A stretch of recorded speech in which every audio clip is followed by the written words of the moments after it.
No, we're excited to be here. This is a great setup. I give a ton of credit to Loyola Marymount. They've really worked in coordination with our group and the efficiency of it. You know, you feel like you're in camp, but these are really nice dorms, and we're excited to be able to get going. And all of our players are accounted for, so that's a positive for us, Gary. Were you able to work something out with Matthew? We were. Yep. Are you able to elaborate? You know, ultimately, here's what I would say right now, Jordan, is that there was a lot of great dialogue that existed between myself and Matthew, between Jimmy Sexton, Tony Pastors, Kevin, Les, and ultimately it was all geared towards finding a solution that really suits our team, but also accommodates some of the things that represent Matthew's worth for us, and we feel like we were able to do that, and so that was always the goal in mind, and that's where we're at, and we're excited about that. Will he be here tomorrow? Yes. Is he here? He's here, now? yeah. Is that the delay here? Were you guys Yes. working it out? It came Absolutely. down to this day? Yeah, you know, and you know what, sometimes those deadlines or what have you, but ultimately, you know, all we can do is the next right thing. I'm grateful that we're in this position, but yes, that is what the delay was for, and so grateful that we came to the solution that I think we all wanted, and now we can focus on this team and him being able to lead the way, and a lot of exciting things to potentially be in store. How relieved are you personally? You know, here's what I would say. I was grateful that we were able to get the solution, and I was also grateful for a lot of the dialogue that was able to exist. Matthew and I have a relationship that I really value, where we can have honest feedback, and there were some real conversations that existed that I think were really healthy for us to be able to move forward in the right direction, and he was great, his group was great, and that was the goal, but I am relieved that it got done, and I think in the manner at which it occurred was also healthy for everybody involved, and ultimately I'm excited for this team. Was it a contract extension? No. Was there any concern that he might not report if he denied? You know what? Here's the thing I'm excited about. He is here.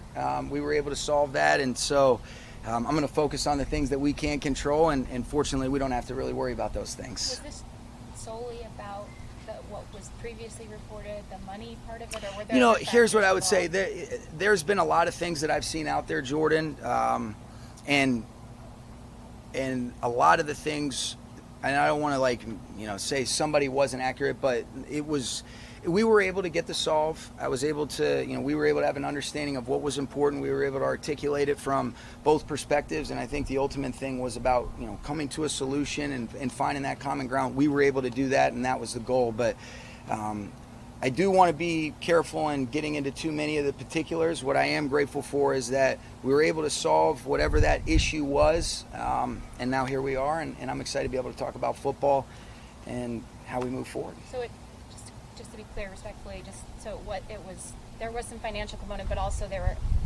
additional things you guys wanted to talk through. And there's a lot of layers to these things, Jordan, and I think you know that as well. And here's what I would say. I would prefer, and I totally respect and understand, just there's a lot of layers to it. There was a lot of conversations and dialogue, some of which, maybe was somewhat close, some of which was really far off, and so all I really cared about was what I heard from him, what was important that Jimmy communicated to our group, and then we were able to get it solved with Les, Kevin, Tony, and myself, and that I am grateful for. How intense was it for you as coming to camp and knowing that it hadn't been done? And how much did you have to push to make sure? No, you know what? It wasn't even about that. I really, what I would say, Gary, is I think there was. What I tried to say is let's approach this with communicate to connect and listen to understand, and then let's ultimately try to solve that. And here's the reality. Like, even if we weren't able to, and we need to be able to have that solved, and sometimes, like, I'm just grateful that, hey, here we are and we're focused on our football team, and I know he's excited about it. He loves football. His teammates love him. They feel really confident in his ability to lead, and I think we are unanimous in that feeling, and that's what I'm grateful for. I can tell you, I've tried to be really disciplined about saying, let's focus on the things you can control with those solutions. And I am grateful that with the work of everybody else that I mentioned, we were able to do that. And so for that, like I said, I'm happy, and here we go. And sorry for making you guys wait for a couple hours. Artists, should have known better, huh? When these things happen, these things do happen, and the potentially, him not being here is sort of, at least in the atmosphere, there could be, casualties along the roster based on like who he works closely with and who depends on him in so many ways, so many people on this roster. Can you speak to the significance of like avoiding that? That's a big deal, because here's the thing, our responsibilities, and what I think is really cool is Matthew understands that too. Our responsibilities, like when you see a contract, that doesn't mean that we don't think that he's not worth more or whatever, but our responsibilities, and one of my responsibilities and our responsibility as leaders is to say, how do we put together the most competitive team that can sustain based on what we think that looks like relative to things that we've learned over 7 years. And you know what's great about it is I'm so fortunate that here we are year 8, and you've got a 7-year inventory, and then even longer for some of those other guys that were here prior to me with Les, Kevin, and Tony, to say, let's look at a lot of good decisions. Let's look at some of the things that we want to be able to learn from, and let's not be afraid to apply that, and also be able to communicate honestly, with the empathy, with the love and appreciation for it, but also say like, hey, this is what we think is right. This is what we think is best for the team. And sometimes that can accommodate individuals, and sometimes it can't. And if you're able to find that balance, then that's where I think you're in a really good sweet spot. And I think that's what we all feel like we were able to accomplish today. Having navigated through this business decision, you talked about your relationship with Matthew. Do you feel it's as strong coming out? I think it's even stronger, and here's what I would say. I think the ability to have honest conversations where, I know this, the people that are the closest in my life and the people that I appreciate when I look back on my failures, my shortcomings, even if I wasn't really ready to receive it at the time, and that by no means is what I'm saying about him, but I'm saying it's the people that told me what I needed to hear, not what I wanted to hear, and that were honest. What I always appreciate about our relationship, I think that honest communication exists, and it never got to a point where there was anything other than I think will be, even better. And I appreciate some of the, emotional conversations that everybody has the right intentions, and these things can get contentious, and it never did with he and I. And that was important because I was always very confident and optimistic that, hey, the end goal is to be able to have him here leading the way, and the sooner that we can be able to find what that looks like, the better off we are. And we were able to do that without it taking away from any of our preparation leading into the season. The parties that you said were involved, were you guys all here together? Like, was it a face-to-face? No, the people that were here were myself and Tony, and then Les is wish him well. He's not feeling so great today.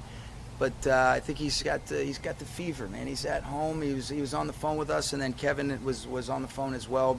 And then Jimmy Sexton, I think he's in Tennessee. But Matthew wasn't in there with you. Matthew came today. Yeah, no, Matthew was here, and that was ultimately where we were able to come to that conclusion is being able to sit down, look each other in the eye, get that figured out, and that's why we're here right now. When you say honest conversations, what kind of feedback did you get? I guess.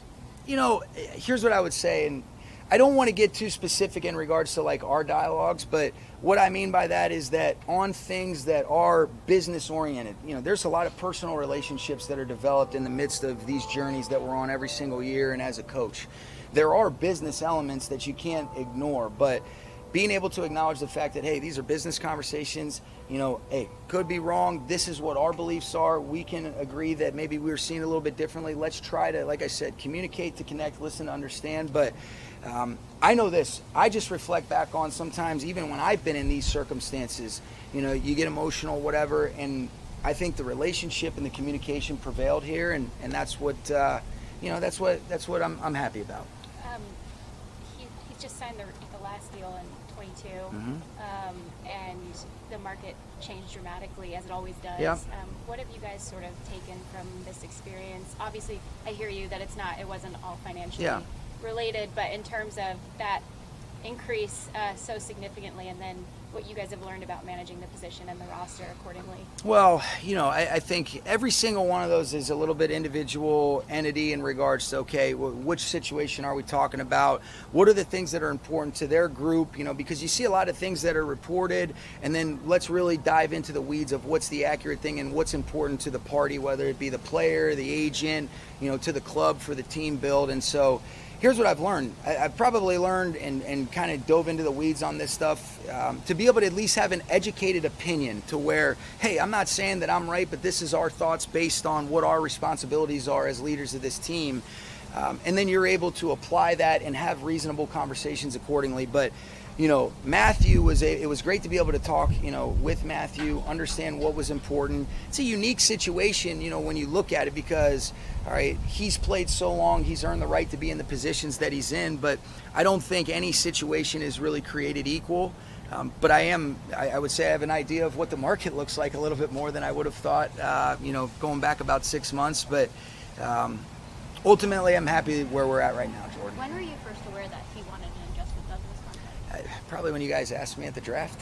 No, he did. He came to me. It was right around free agency time, and just said this is something that Jimmy was going to reach out to our group, and that was when I was first made aware. And then obviously the uptick in the urgency, or whatever you want to look at it as, Sarah, in the last week, and particularly really the last 12 hours, is where there was an ability to feel like we're working towards a common ground that is going to be the solution that we all want. Sean, every player is different, every deal is different, but how much does it mean to you that Matthew was at OTAs? He's been around. Yeah.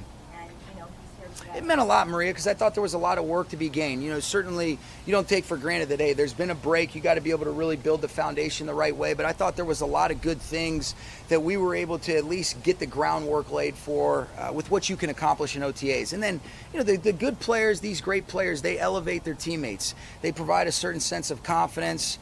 He's such an extension of us as a coaching staff, too. So I even think for guys like Jimmy and Stetson and Dresser, watching the way Matthew operates, listening to the way that he can articulate the play calls, and watching him make any sort of protection adjustments, and what that does for Steve and the guys up front. There's just a steadiness that he provides, and there's a confidence and a swagger that I think does rub off on his teammates in the right way. I thought we were able to make a lot of good progress as a team, and Matthew was certainly an important part of that. You guys know, in the last time I spoke with you, I did mention how appreciative I was that he was there, and I'm really grateful that he's going to be there to start practice tomorrow. Given that Jimmy can't play the first 2 games and Stetson is essentially a rookie, how much did that figure into the pressure? Never know, Gary. You never know, do you? Here's what I'll tell you, though.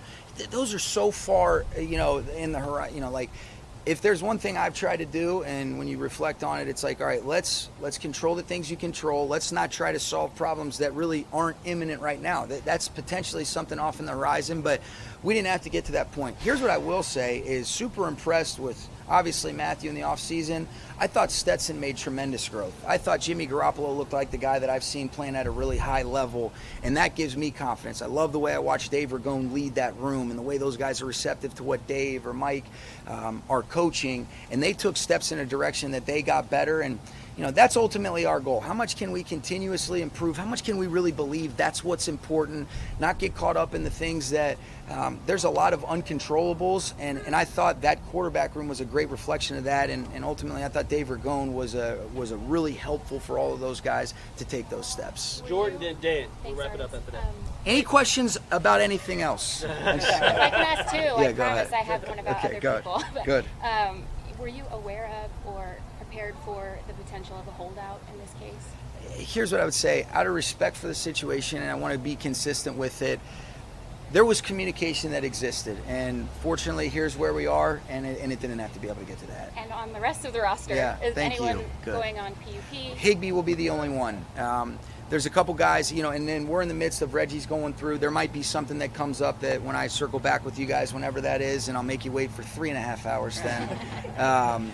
But it'll be Higbee. There'll be some other guys that we will be modified in terms of their practice progression.